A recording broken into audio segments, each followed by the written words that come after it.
Follow these steps to connect to iTunes when iPhone is disabled. Let's get started. First, you can put your device in the recovery mode. Connect your device to a computer, Mac or PC using a USB cable. Press and release the volume up button, press and release the volume down button, press and hold the side button until you see the recovery mode screen. Next, restore iPhone via iTunes or Finder. If you are using a Mac, open Finder, select your iPhone from the sidebar, you will see a pop-up with options.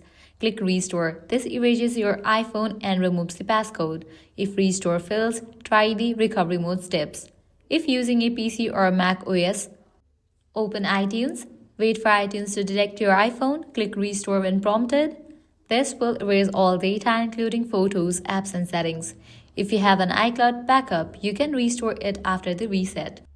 So this way you can connect to iTunes when iPhone is disabled. If this guide helped you out, don't forget to like, share and subscribe to our channel. Thanks for watching.